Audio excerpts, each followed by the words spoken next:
Elena, since she had entered high school, had dreamed of studying cinematography in a renowned academy in her native country to fulfill her goal. She and her father had gathered since then in order to raise enough money so that when she finally finished high school, she could start the career she longed to study. However, achieving her goal took a little longer than expected, so in the meantime, Elena began studying biology at another university to meet new people while waiting patiently to go all in for her dream.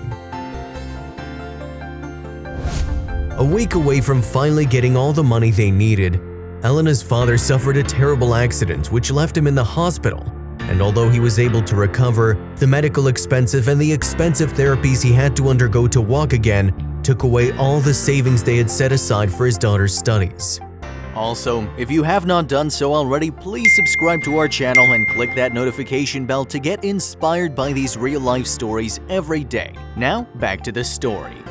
Although it broke her heart to accept that she had to give up the idea of studying what she had wanted so much, the young woman loved her father deeply, and for her his welfare was more important than anything else. Resigned, she had to settle for continuing to study that career which she considered more like a hobby, and it was then when her problems began to multiply. Because of her absence due to her father's accident and her poor performance during the first semesters in which she hadn't taken her studies seriously, the university's board of directors had considered expelling her from the institute. A prestigious professor of her faculty, whose reputation was highly recognized, not only there but in the entire academic environment of the country, was the only one who dared to intercede on her behalf. That woman, despite her low grades, had seen in Elena a remarkable intelligence and an incredible hidden potential, which would undoubtedly be of benefit to her. So using her powerful influences, she managed to get the decision reversed, and that was how the poor girl was able to continue with her studies.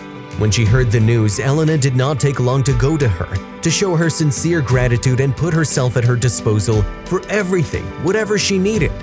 At that point, the young woman was well aware that if she wanted to improve herself and aspire to a better future, she had to make sure she had a profession. Otherwise, she would be condemned to work all her life in places where she would be exploited in exchange for a lousy pay. So she deeply valued the opportunity that she had been given to stay there. What she did not imagine was that this kindness was not free, and that favor would be more expensive than she thought. Although at the beginning she could only feel lucky and admire her supposed savior, who had also named her leader of her student research team, in which she was in charge of carrying out interesting projects, for which she gave them a small remuneration which suited her perfectly, since her father was not yet well and the economy at home was going through a great crisis. As time went by, Elena began to realize that the praised woman was not as good as she seemed. As the months went by, she overloaded her with more and more complex jobs which did not justify the little money she paid her and resulted in long nights without sleep and an exhaustion that became more and more evident.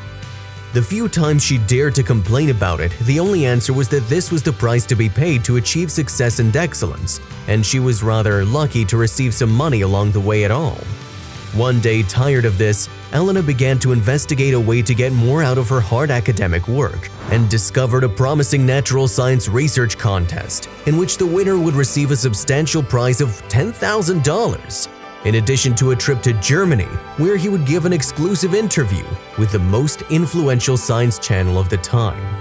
Elena spent more than 3 months working tirelessly on her project, and although she planned to keep it a secret, as she was still a student, she was required to be supported by a guide or a tutor with whom she would have to share a percentage of the prize in case she won the contest. A few days before the day of delivery, Elena went to the teacher's office to present her the material and ask for her approval to send it to the Science Institute's mail. To avoid her getting too interested, she decided not to give her too many details about the prize, but she made clear the fact that they would both share the credit of the book and the profits if they managed to get first place.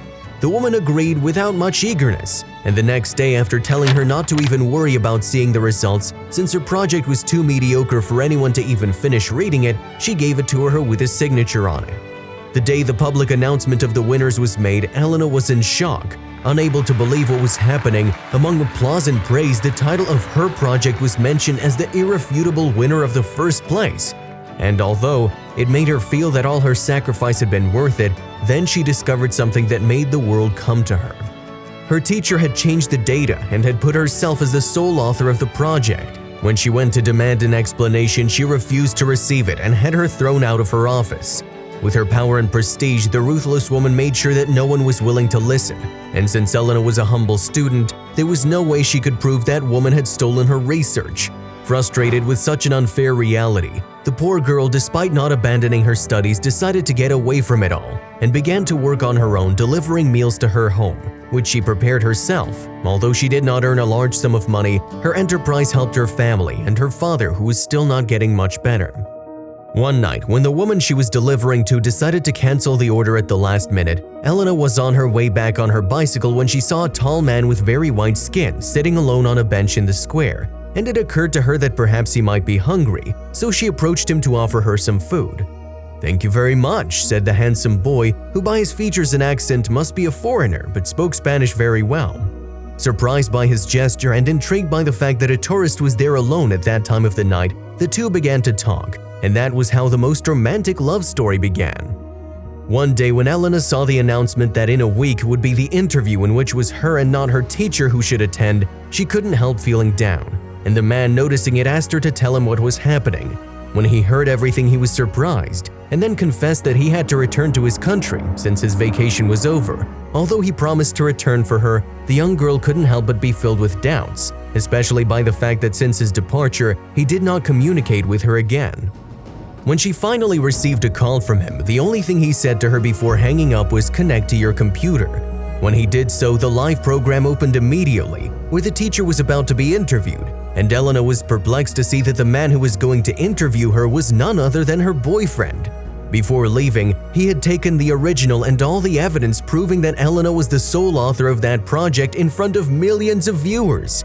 He exposed the woman and, bringing in the relevant authorities, took it upon himself to tear down the reputation she had earned at the expense of her students and reveal the identity of the real genius who deserved the prize and all the praise she had stolen from her. A few days later, Elena was met at the airport by her foreign boyfriend, who turned out to be a brilliant German scientist who, in his adventure of traveling the world, fell madly in love with her. And after receiving the prize she had so deserved, he convinced her to stay in his country. And today they've gotten married, and after so many bitter pills, she and her family have finally returned to a peaceful life free of want. Dear friends, this story reminds us that whoever acts badly and lives by cheating and deceit will sooner or later pay the price for their actions, while whomever acts with humility and honesty will always be blessed by the grace of God.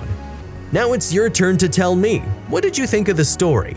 Leave me your comments, like, share, subscribe, and hit the notification bell so you'll always know whenever I upload new content. If you liked the video, please give it a thumbs up and consider sharing it with someone who may find it interesting. Thanks for watching, and I'll see you in the next video.